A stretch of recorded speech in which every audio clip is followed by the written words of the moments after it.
God's favorite host back again, Flex Zone Podcast, only place giving you sports how you want it, Crevonte.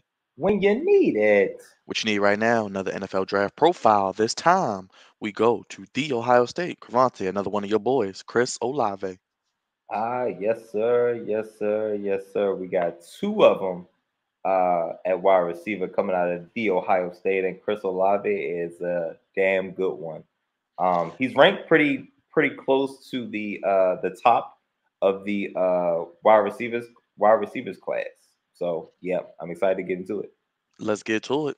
Chris Olave from the Ohio State, as I mentioned, he was a senior, 6 foot tall, 9.5 inch hands, 187 pounds, 31 1/8 inch arms. You want about that 40 time 4.39, vertical jump of 32 inches, broad jump of 124. Olave pretty much showed his talent ever since he was a freshman, even through being a senior Crevonte. And like you said, this guy could arguably still be the best receiver in the draft. Absolutely. So he's probably the best route runner in this draft class, and that's saying a lot. Great footwork.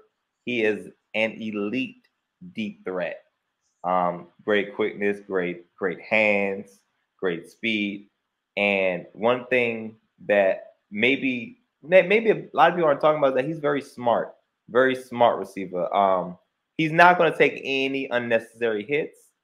Um, he's great at reading man to zone, and when it is zone, he's great at finding the soft spots in those zones. So absolutely not taking any unnecessary punishment. In that sense, he reminds me of a Tyreek Hill, who if he can do it, he gonna do it, and if he don't, you'll see Tyreek Hill. He runs out of bounds a lot. Just if there's no lane, why are we doing this?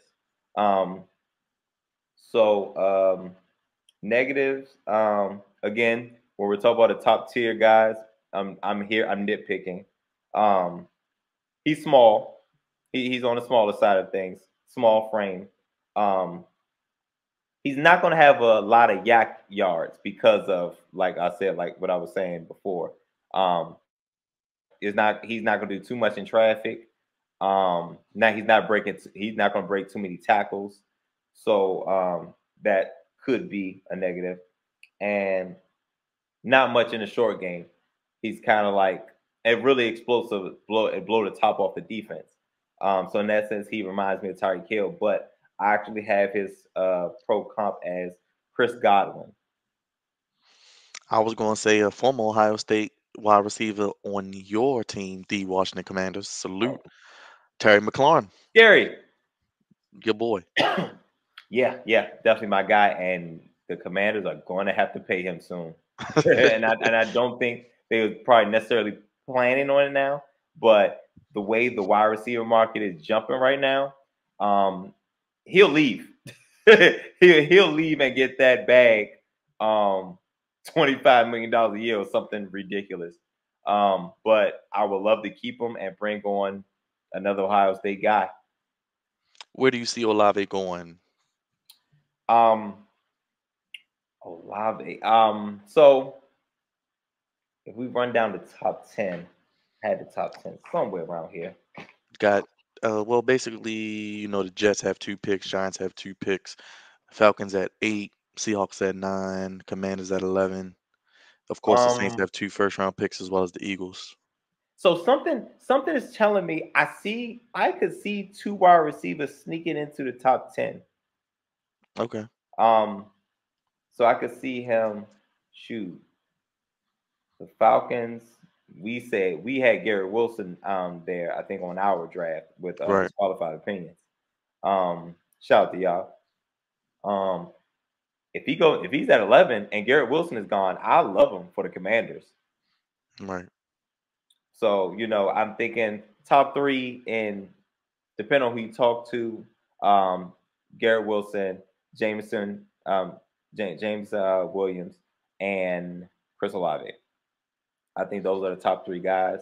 So the Commanders should get one of these guys. Outside of Kyle Hamilton falling, um, he can definitely he shouldn't get past 11.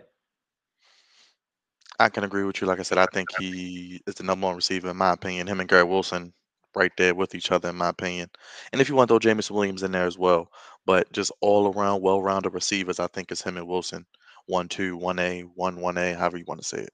Yes, yes, absolutely. The only thing against them is that they're on the low, they're small.